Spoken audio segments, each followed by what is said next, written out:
Hello everyone, फिर वही chapter electricity का अगला पार्ट लेके आया हूँ, electric potential and potential difference. तो पहले समझेंगे इसको होता क्या है। इसके पहले पिछले वीडियो में हम चार्जेस के बारे में पढ़ चुके हैं और सब्सटेंस के बारे में पढ़ चुके हैं। तो जैसे हम पहले चैप्टर्स में टॉपिक को समझने की प्रक्रिया चालू रखते हैं, वैसे इलेक्ट्रिक पोटेंशियल होता क्या है उसको समझने के लिए पहले समझेंगे इलेक्ट्रिक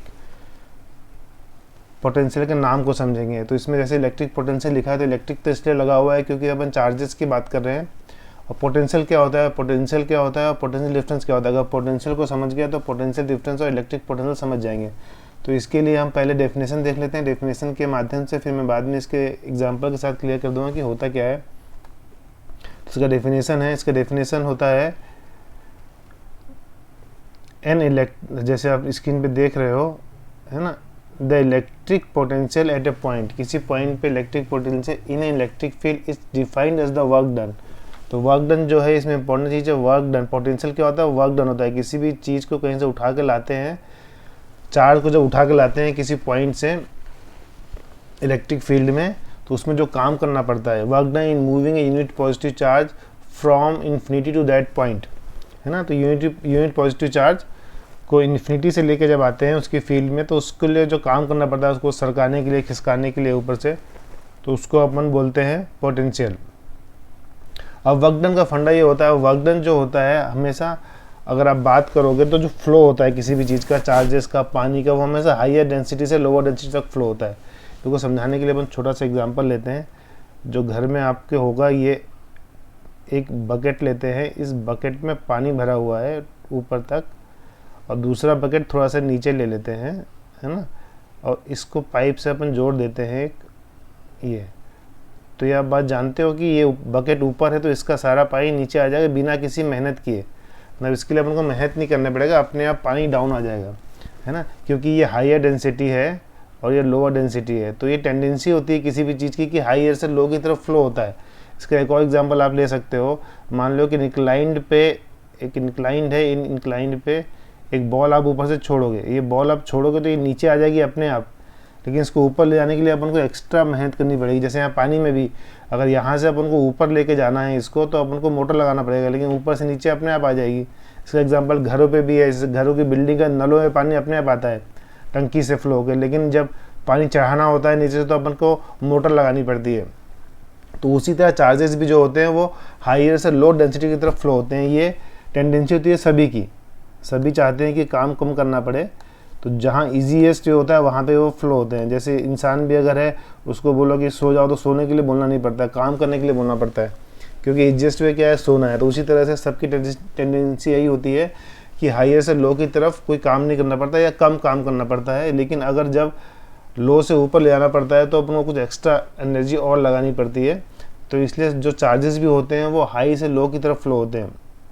अब जो इसने पहली बात की थी, इन्फिनिटी से कोई पॉइंट लेके आते हैं तो क्या होता है, तो इसको अपन समझते हैं। मान लो एक चार्ज है, ये चार्ज की बॉडी है, ये चार्ज है यहाँ पे, ये चार्ज का ऑरा है, चार्ज का एरिया है एक चार्ज का, और एक टेस्ट चार्ज है यहाँ पे अपन ने इसको रखा है, एक टेस्ट चार्ज यहाँ पे रखा है जिसकी मास और चार्जेस लगभग 0 के बराबर है। टेस्ट चार्ज इसको बोलते हैं हम। तो इसको हम अब यहाँ पे इसकी एनर्जी है, तो यहाँ पे ऐसे इसकी ये फील्ड है इसकी, इस चार्ज की, इसको अपन ऐसे कर सकते हैं। तो ये पॉजिटिव है तो ये भी पॉजिटिव। जब अपन इसको धीरे धीरे उठा के, इस चार्ज को धीरे धीरे उठा के धीरे धीरे धीरे धीरे इस फील्ड में लेके आते हैं, तो क्या होगा, अपने यहाँ से कोई एक्सटर्नल फोर्स लगाया, मान लो हम ही उठा के इसको यहाँ से पकड़ा और उठा के यहाँ लेके आए। जब उठा के यहाँ लेके आए इसकी फील्ड में आया तो ये पॉजिटिव है, तो फोर्स और रिपल्सन के कारण इसको वापस इसने पीछे फेंक दिया, क्योंकि प्लस प्लस जो होता है रिपल करता है। तो इसने बोला मेरी टेरिटरी से भाग जा भाई माता, तो ये यहाँ फेंक दिया, तो ये दूर आ जाएगा। तो आप ऐसे ही करोगे, वापस लाओगे, वापस भेजोगे। तो जब यहाँ से आप कुछ काइनेटिक एनर्जी इस पर डाल रहे हो, तो इस प्रोसेस में क्या होगा, कुछ पोटेंशियल एनर्जी है जो इस चार्ज में, टेस्ट चार्ज में स्टोर हो जाएगी, है ना। तो इस तरह से मान लो ये पॉइंट बी है, ये पॉइंट बी है और ये पॉइंट ए है, तो आपको क्या करना पड़ेगा, दो एनर्जी, यहाँ पे एक पोटेंशियल है, यहाँ पे एक पोटेंशियल है, तो ए में ले जाने के लिए ज़्यादा ताकत लगेगी, बी में लाने के लिए कम लगेगी, है ना। तो वर्क डन हुआ, एक वर्क डन हुआ ए के जाने के लिए, एक वर्क डन हुआ बी में जाने के लिए। तो इस वर्क डन को ही पोटेंशियल बोलते हैं। अब वर्क डन हो गया तो वर्क डन को कैसे डिफाइन करेंगे, मान लो वर्क डन हुआ, अपन एक पॉइंट का वर्क डन लेते हैं, वर्क डन हो गया। अब वर्क डन में क्या हो रहा है, अपन वर्क डन में चार्ज को फ्लो कर रहे हैं, तो वर्क डन बाय क्यू हो गया। तो ये जो फॉर्मूला होगा ये हो गया पोटेंशियल डिफरेंस का फॉर्मूला, पोटेंशियल डिफरेंस का, क्योंकि वर्क डन जो है work done divide by charge, मतलब एक चार्ज को घुमाने में हम कितनी ताकत लगा रहे हैं उसको बोलते हैं वर्क डन। और तो ये अगर चार्ज हम इलेक्ट्रिसिटी से इन्फिनिटी से उठा के ला रहे हैं तो वो हो गया इलेक्ट्रिक पोटेंशियल। अब पोटेंशियल डिफरेंस क्या होता है उसको हम समझते हैं। पोटेंशियल डिफरेंस में थोड़ा सा डिफरेंस होता है 10th के हिसाब से, बाकी आगे जाके थोड़ा सा और चीज़ें इसमें जुड़ती हैं, लेकिन अभी के हिसाब से जो है वो अपन पढ़ते हैं। डेफिनेशन पहले देख लेते हैं। तो डेफिनेशन होता है पोटेंशियल डिफरेंस बिटवीन 2 पॉइंट्स। देखो ये बोल रहा है बिटवीन 2 पॉइंट्स, ये important, between two points in A, between 2 points है ना, बिटवीन 2 पॉइंट्स, क्या बोल रहा है ये, बिटवीन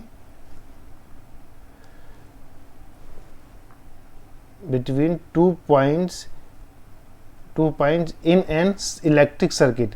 सर्किट आप जानते हो, सर्किट वो पाथ होता है जिसमें करंट फ्लो होता है, जो वायर से बनी होती है, बैटरी लगी होती है, कुछ पोटेंशियल लगा होगा, है ना। तो पोटेंशियल डिफरेंस को अपन वोल्टेज भी बोलते हैं। Is defined as the amount of work done. यहाँ भी वर्क डन है तो दोनों चीज़ वर्क डन ही होती है, इलेक्ट्रिक पोटेंशियल और पोटेंशियल डिफरेंस दोनों कितना काम किया वो होता है ना, उसको वर्क डन ही बोलते हैं। इन मूविंग है यूनिट पॉजिटिव चार्ज, वापस से यूनिट पॉजिटिव चार्ज हो गया, जिसको मूव करना है from one point two another. इसका मतलब ये है कि एक फील्ड में अपन उसको अपन इन्फिनिटी से लेकर आए थे, ये फील्ड के अंदर ही अपन किसी चार्ज को मूव कर रहे हैं, तो उसको अपन पोटेंशियल डिफरेंस बोलते हैं। और जब डिफरेंस आ रहा है इसका मतलब ये है कि 2 पॉइंट का डिफरेंस अलग अलग होगा। जैसे कि आप मान लो एक इलेक्ट्रिक फील्ड रखा है हमने, एक इलेक्ट्रिक फील्ड रखा है, इसको अपन ऐसे कर लेते हैं, इलेक्ट्रिक फील्ड, ये इलेक्ट्रिक फील्ड रखा है, ये एक इलेक्ट्रिक फील्ड है।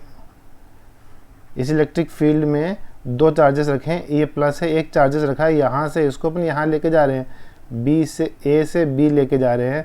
तो यहाँ जब अपन लेके आएंगे तो वापस इसको वापस उसी जगह फेंक देगा, तो इन दोनों के बीच में कुछ डिफरेंस होगा ए और बी के बीच में, तो उसको हम पोटेंशियल डिफरेंस बोलते हैं।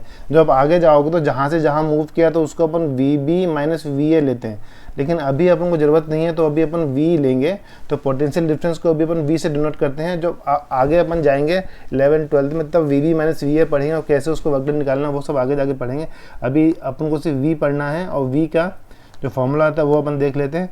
v क्यों लिया अपन ने, तो जैसे अपन ने पहले पढ़ा था कि हर चीज़ को डोनेट करने का एक सिम्बॉल होता है, तो v अपन ने इसलिए लिया क्योंकि पोटेंशियल डिफरेंस को और इलेक्ट्रिक पोटेंशियल, बेसिकली पोटेंशियल को दिखाने का सिंबल जो होता है वो v होता है। देखिए ये अपन देखते हैं, पोटेंशियल डिफरेंस को दिखाने का जो साइन होता है वो v होता है, v है ना।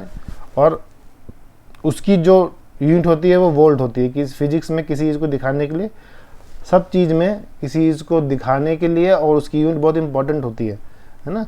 मान लो इंपॉर्टेंट इसलिए होती है कि किस चीज़ से उसको नापोगे कैसे, नापने का एक पैमाना होना चाहिए, वो पैमाना होता है। जैसे 1 किलो, अगर 1 किलो नहीं होगा तो सॉलिड को अपन 1 किलो में लेते हैं, लीटर में नहीं ले सकते, वैसे ही हर चीज़ का पैमाना होता है। तो अपन जैसे पहले पढ़ा था कि चार्ज का अपन कूलम लेते हैं, वैसे ही पोटेंशियल का अपन वोल्ट लेते हैं, है ना। अब इसका थोड़ा सा फॉर्मूला पढ़ लेते हैं जो अपन ने बता दिया है एग्जाम में कैसे लिखना है।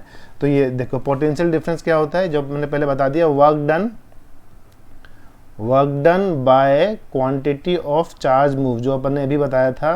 तो v इक्वल टू अपना हो गया W अपॉन Q, है ना। तो ये फॉर्मूला हो गया पोटेंशियल डिफरेंस का, ये तो v equal to W upon Q। और E इसलिए लिया है क्योंकि वर्क डन, जो वर्क डन होता है अपने कितनी एनर्जी खर्च की उसके बराबर होता है, तो अब इसको E बाई Q भी लिख सकते हैं।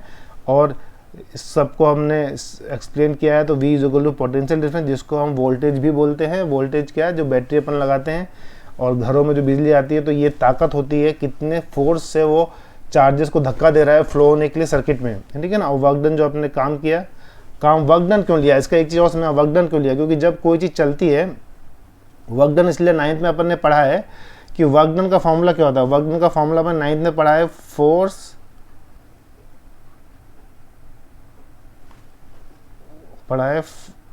फोर्स इनटू डिस्प्लेसमेंट, है ना, फोर्स इनटू डिस्प्लेसमेंट, ये अपन ने पढ़ा है। तो जैसे अपन ने पढ़ा, जब किसी चार्ज को अपन मूव करते हैं, यहाँ लेके आते हैं, तो सर्किट इसको वापस फेंकता है, तो यहाँ पे रिपल्सिव फोर्स लगता है और डिस्प्लेसमेंट तो ये कर ही रहा है।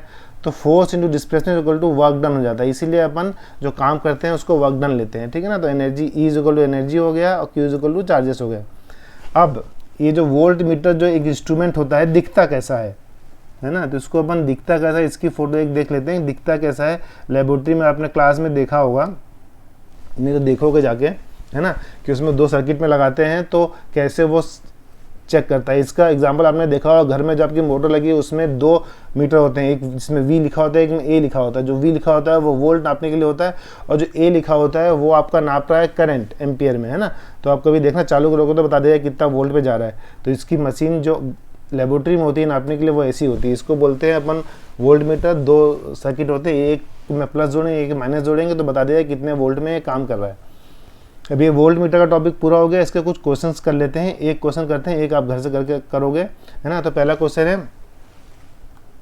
क्वेश्चन है how much work is done in moving a charge of 2 coulomb from a point of 118 volts to a point of 128 volts. अब कभी भी जब भी न्यूमेरिकल करना हो तो पहला पॉइंट क्या करना है, पहला अपन को गिवन निकाल लेना, इजी होता है। गिवन, एक पॉइंट में गिवन निकालो और एक चार्ट में रिक्वायर्ड लिखो, है ना, इससे आपको समझ में आ जाएगा, इजी हो जाएगा। तो क्या क्या इसमें दिया हुआ है आप देखो, इसमें दिया हुआ है, पहला दिया हुआ है चार्ज दिया, तो Q is equal to 2 coulomb हो गया चार्ज, और दूसरा दिया हुआ है वोल्टेज 2 दिया हुआ है, जैसे हमने बताया डिफरेंस हो गया, 2 पॉइंट का डिफरेंस दिया है। तो वोल्टेज अपना हो जाएगा पहला पॉइंट का 128 माइनस 118, तो कितना हो गया, ये 10 आ गया। तो वोल्ट अपना हो गया 10 वोल्ट, ठीक है ना। अब रिक्वायर्ड क्या बोल रहा है, ये फाइंड करने को बोल रहा है, how much work done, how much work बोल रहा है, ये बोल रहा है वर्क। तो वर्क डन निकालना है मतलब W निकालना है अपन को। तो फॉर्मूला अपन को मालूम है, V is equal to W upon Q। अब सीधा पुट कर दो इसको, तो V कितना था अपना 10 और W कितना है अपना, W कितना है, W में को नहीं मालूम, W इज इक्वल टू अपन करेंगे W अपॉन 2 करेंगे। अब इसको इधर लेके जाएंगे तो W is equal to 10 into 2 हो जाएगा। तो वर्क डन कितना हो गया, W इज इक्वल टू 20। अब एनर्जी है तो एनर्जी की क्या होती है, यूनिट जूल्स, तो ये आंसर अपना आ गया W is equal to 20 joules. अब एक और क्वेश्चन है, ये नीचे जो लिखा हुआ है how much energy is given, तो इस सवाल को करने के लिए आप पढ़ लो, मैं समझा देता हूँ, आप एक बार घर में ट्राई करना। How much energy is given to each coulomb of charge passing through 6 volt. तो इसमें हमको वोल्ट दिया हुआ है 6 वोल्ट और एनर्जी निकालने को बोल रहा है, एनर्जी में W सेम फॉर्मूले का निकालने को बोल रहा है, ठीक है ना। और ईच कॉलम लिखा है मतलब एक कॉलम होगा। तो अपन को इसमें चार्ज भी दिया हुआ है और पोटेंशियल भी दिया हुआ है और W निकालना है, W मतलब E निकालना है। तो फॉर्मूला आप लगाओगे V is equal to E upon Q और पुट कर दोगे, है ना। तो कितना दिया हुआ है 6 इज इक्वल टू E अपना दिया हुआ है, E अपन को नहीं दिया हुआ है तो E लिखोगे, E निकालना है अपन को, तो E अपॉन 1 और इसको सॉल्व करो तो निकल ही गया होते हैं। तो इसको सॉल्व करना घर में और कॉपी में लिख लेना, एनसीईआरटी का क्वेश्चन है ना, इस तरह के क्वेश्चन आएंगे इस टॉपिक पे। तो दोस्तों बच्चों इसी के साथ ये टॉपिक ख़त्म हो गया हमारा, और अच्छे आगे टॉपिक के लिए और लेके आएंगे। पढ़ते रहो, मस्त रहो, अच्छा लगे हमारा चैनल और समझ में आ रहा है तो लाइक करो, सब्सक्राइब करो और अगले वीडियो का इंतज़ार करो। Thank you.